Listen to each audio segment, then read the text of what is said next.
There are two kinds of people in this world. Not rich and poor, not educated and uneducated. Two kinds of people who explain their lives in two completely different ways. One kind says, look what happened to me. The other kind says, look what I did with what happened to me.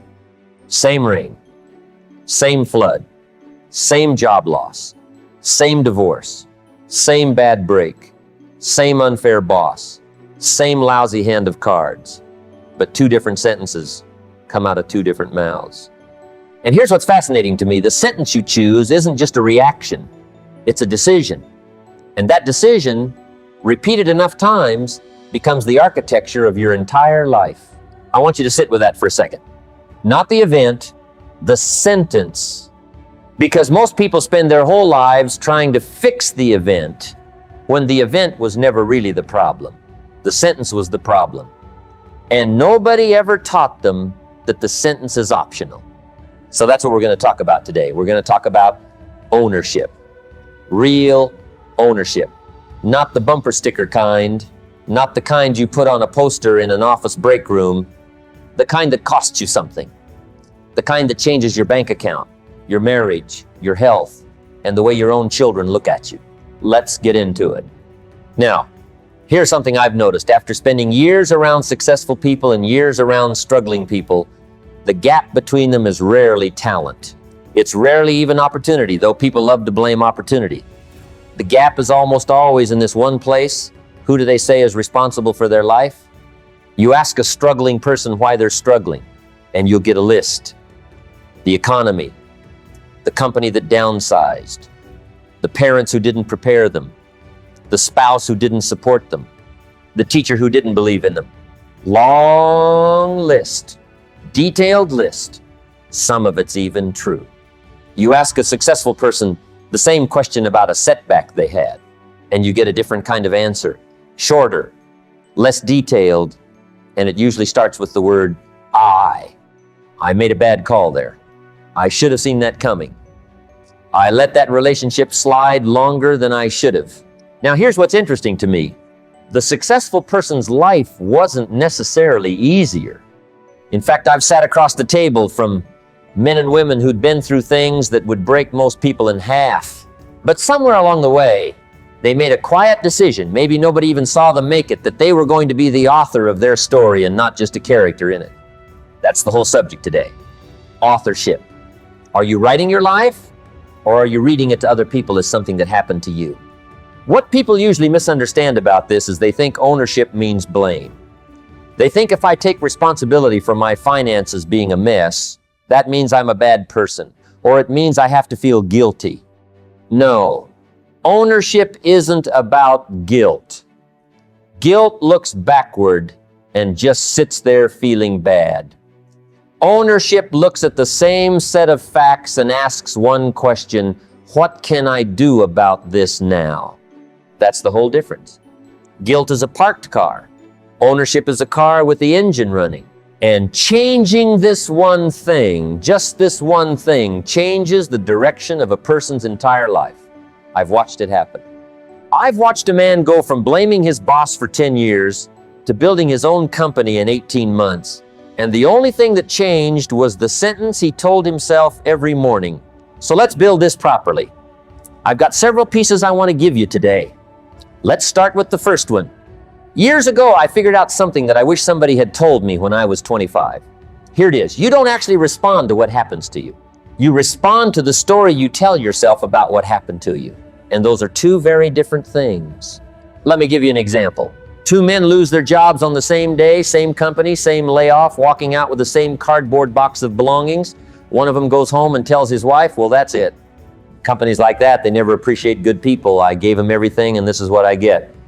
And he says that sentence so many times over the next 6 months that it becomes the only thing he can see. He starts looking for evidence that the world is rigged against him, and friend, if you look for that evidence, you will find it. The world is generous that way. It'll confirm whatever story you bring to it. The other man walks out with the same box, and that night he tells his wife something different. He says, you know, I've been getting comfortable there. I hadn't picked up a new skill in 3 years. This might be the kick I needed. Now notice, same event, same box, Same parking lot, but he's already writing a different chapter. 6 months later, one of them is still telling people about how unfair it was. The other one started a small consulting business out of his garage because he finally had to ask himself what he was actually good at. Now, I want to be careful here, because some of you are thinking, well, that's easy for you to say. And you're right, it's not easy. I'm not telling you it's easy. I'm telling you it's available. There's a difference between easy and available. Most of the worthwhile things in life were never easy. They were just available to anybody willing to reach for them. Here's the practical takeaway. Tonight, not next week, tonight I want you to think of one thing in your life you've been explaining with a story that starts with somebody else's name in it. My mother never. My ex-husband always. My manager won't. Just notice it. You don't have to fix the whole thing tonight. Just notice that it's a story. And stories can be rewritten by the person who's telling them. That's you. Now, there's a phrase that's become popular in recent years, and I think it's one of the better phrases to come along in a long time. Extreme ownership. I first heard it from military men talking about how they ran their units, and the idea is simple, but it'll knock you flat if you really absorb it. The idea is this: the leader of any team, any family, any business, any life, is responsible for everything in that domain. Not legally responsible, not always morally at fault, but responsible in the sense that says, this is mine to deal with whether I caused it or not. Now, here's where people get confused, so let me slow down. Extreme ownership does not mean you caused every bad thing that happens to you. Of course you didn't. A man doesn't cause the hurricane that floods his shop.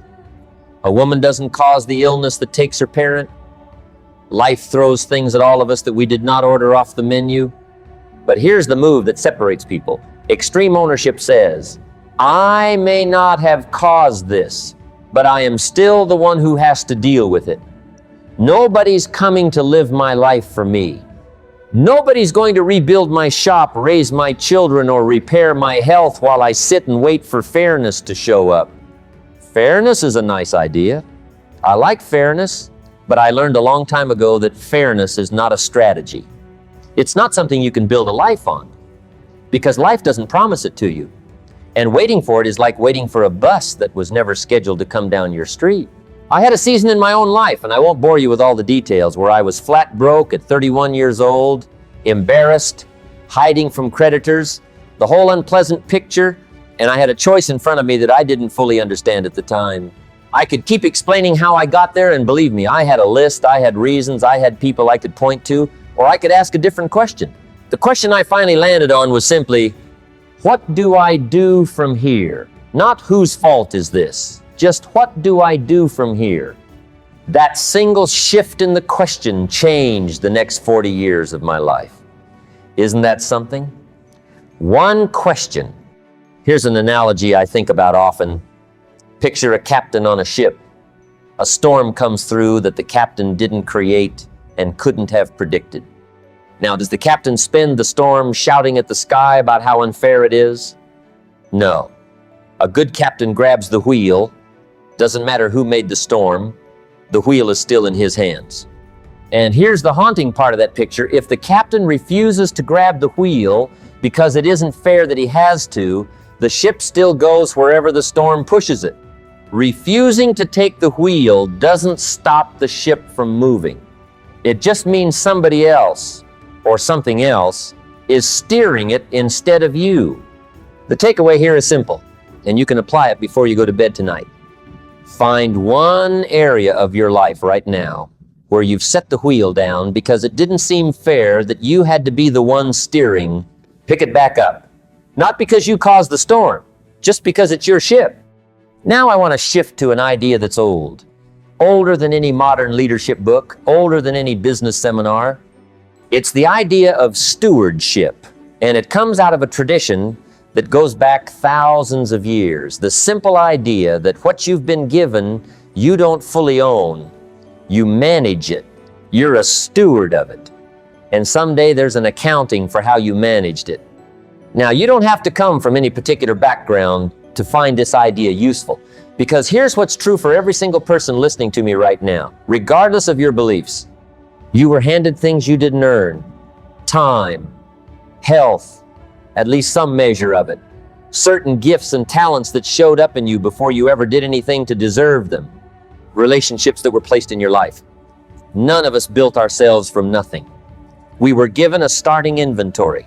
And here's the question stewardship asks, that victim thinking never asks, what did I do with what I was given? Not what was I given, but what did I do with it? That's a completely different inventory than most people are keeping. I think about time this way more than almost anything else. Nobody negotiates for more of it.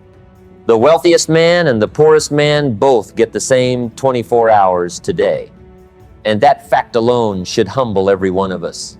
I used to waste hours like I had a warehouse full of them, like time was something I'd never run short on. And I'll tell you exactly what stopped that thinking.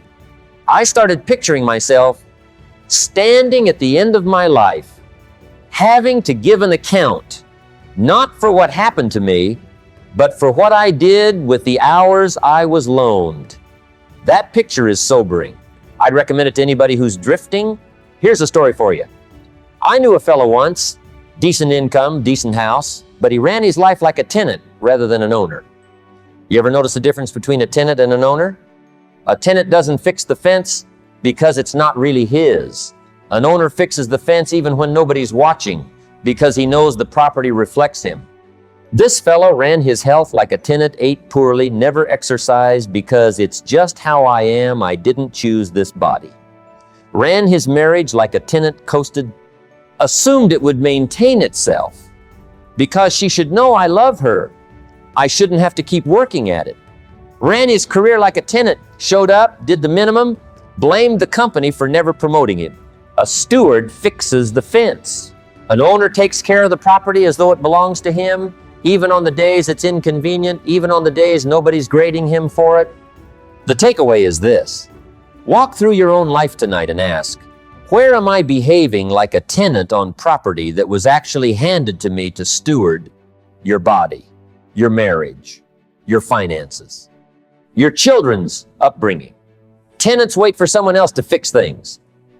Owners go fix the fence. Now here's something practical, because I don't like leaving people with philosophy alone. Philosophy without practice is just a nice conversation. So let me give you the mechanics of how a person actually becomes an owner instead of a victim, day to day, because it doesn't happen through one big decision. It happens through a small daily ledger. Here's what I mean by ledger. Every single day, you are either making a deposit into the account of your own life, or you're making a withdrawal, or in some cases, you're just standing still, which feels safe, but is actually a slow withdrawal too, because the world doesn't stand still around you even when you do. I started keeping a simple personal journal years ago, and the discipline wasn't complicated. At the end of the day, I'd ask myself a short list of questions. What did I learn today? What did I do today that moved something forward? And this is the uncomfortable one. What did I blame on somebody else today that was actually mine to own? That last question will humble you quick if you're honest with it. Most of us could fill a page. Now, here's why this daily ledger matters so much. And here's the part people miss. Ownership isn't a personality trait some people are born with and others aren't. I don't believe that for a second. Ownership is a habit built one ordinary Tuesday at a time. Nobody wakes up one morning permanently transformed into a person of radical responsibility. They wake up, and on that particular Tuesday, in that particular conversation, they choose the harder sentence instead of the easier one. And then they do it again on Wednesday. And the muscle gets stronger the way any muscle gets stronger, through repeated, unglamorous use. I think this is actually good news, by the way, even though it sounds like more work, because it means you don't need a dramatic turnaround moment. You don't need to hit some rock bottom before you change. You just need today's ledger to read a little more honest than yesterday's. That's available to absolutely everyone listening to me right now, regardless of what kind of day you've had up to this point in your life. The takeaway tonight, before you turn the lights off, ask yourself that uncomfortable question. What did I blame on someone else today that was actually mine? Don't punish yourself over the answer. Just write it down. That's the whole exercise.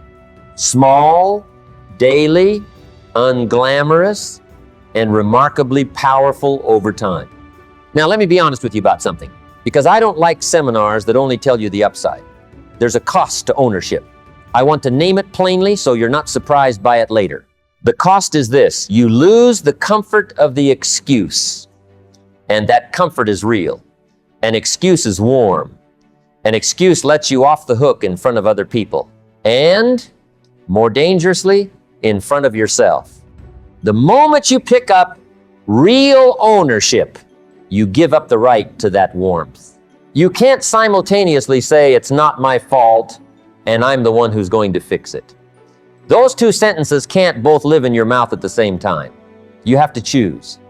I'll tell you, there were nights early in my own rebuilding where I missed the excuse. I missed being able to say the deck was stacked against me, because that sentence, as useless as it was, felt comfortable in a strange way. It asked nothing of me. Ownership asks something of you every single day. That's the honest cost. But here's the trade, and once you see the trade clearly, you'll understand why every person I've ever respected has made it willingly. When you give up the excuse, you get back something far more valuable than comfort. You get back your own hands. You get back the steering wheel. The victim has comfort but no control. The owner gives up some comfort and gets control in return. And friend, control over your own direction is worth more than any excuse ever printed. Here's an analogy. Imagine two men in identical rowboats, caught in the same current. One man takes his oars out of the water, sits back and says, "Well, the current's too strong, nothing I can do." He's right that the current is strong, but he's also drifting exactly wherever the current decides to take him. And he'll spend his whole life able to explain precisely why he ended up wherever he lands, because he'll have a perfectly accurate description of the current. The other man, in that same current, keeps his oars in the water, doesn't pretend the current isn't there, doesn't claim it's easy, just keeps rowing, adjusting his angle, making whatever progress is available against forces he didn't choose and can't control. Neither man controls the river. Only one of them controls the boat. The takeaway tonight is this question, and I want you to actually answer it, not just hear it. Where in your life have your oars come out of the water? Where have you been narrating the current instead of rowing through it? You don't have to solve the whole river tonight. Just put one oar back in. Here's something nobody warned me about when I started taking real ownership of my own life. And I think it's important enough to give you straight. Not everybody around you is going to applaud the change. This surprised me. I assumed that if I started taking responsibility instead of making excuses, everyone in my life would be relieved, even proud. Some were. But I noticed something else too. A few people seemed almost unsettled by it. And it took me a while to understand why. Here's what I figured out. Some relationships are quietly built on a shared agreement to blame the same things. You ever notice that? Two people complaining about the same boss, the same economy, the same in-laws. There's a strange comfort in that kind of company. Misery, as they say, loves company, but what they don't say is that company also loves misery, because it confirms the story everybody's agreed to tell. When you stop participating in that story, when you say, "Actually, I think I could have handled that differently," some people experience that as a kind of betrayal. Not because they wish you ill, because your new sentence makes their old sentence harder to keep believing. So let me give you a practical piece of wisdom here. Pay close attention to the rooms you sit in regularly and the conversations you keep having on repeat. If a room only knows how to talk about what's been done to everyone in it, that room will quietly pull you back toward victim language even when you've made real progress. Not out of malice, out of habit.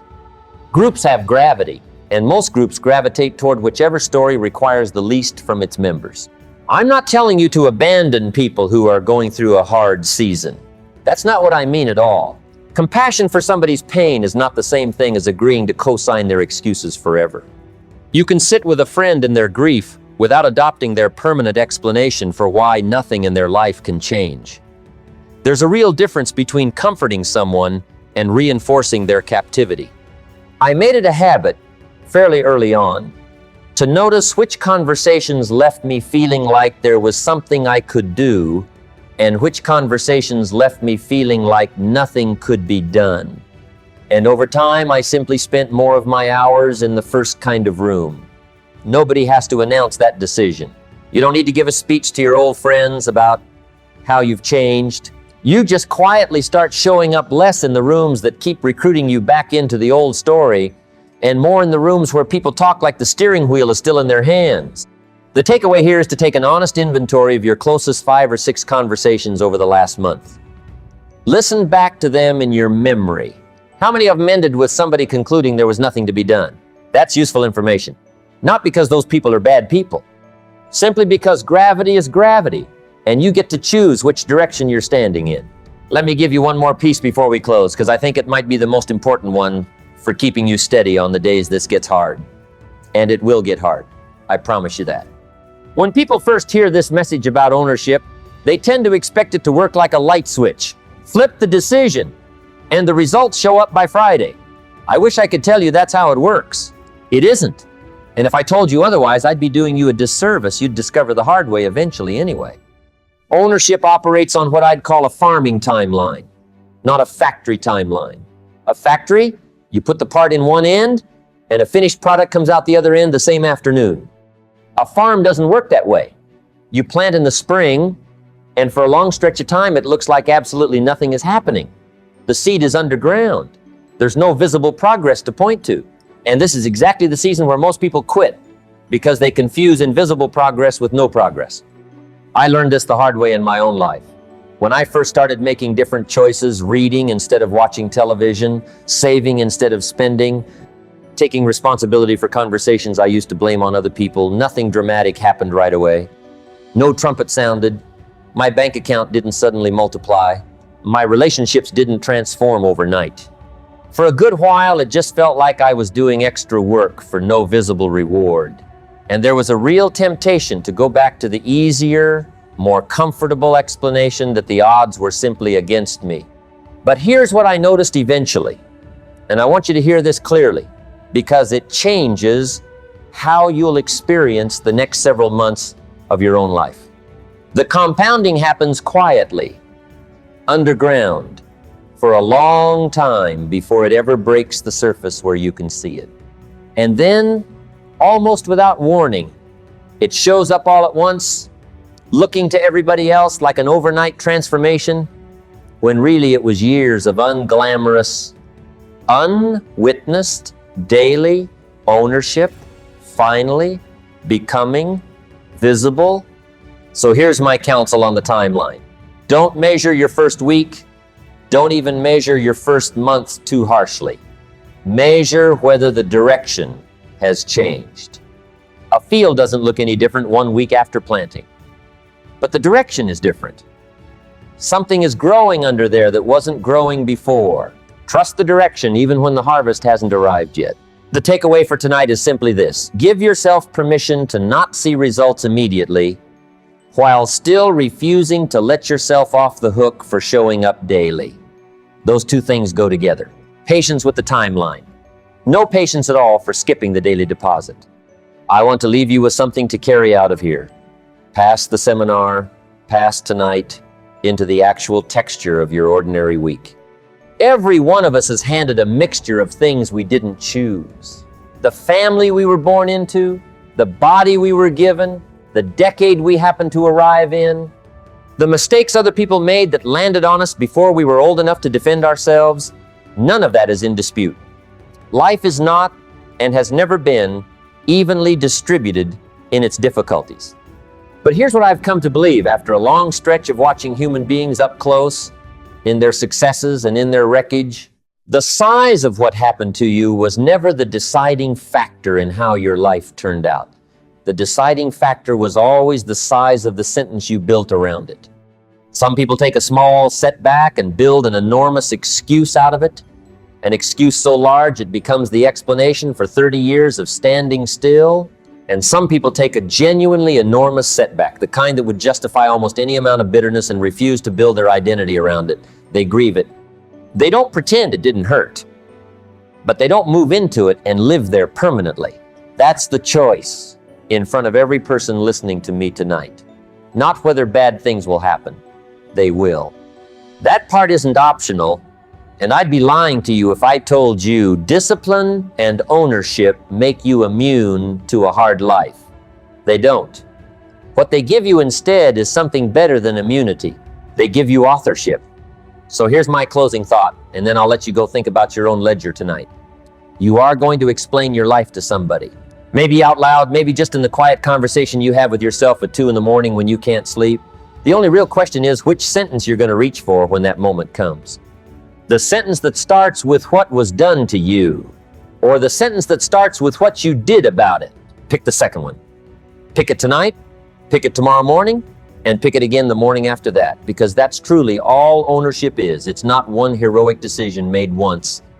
It's a small, ordinary, repeatable choice available to you starting the very next time something goes wrong and you feel that old familiar pull to explain it instead of own it. The wheel's right there in front of you. Nobody's stopping you from taking it. Go on and take it.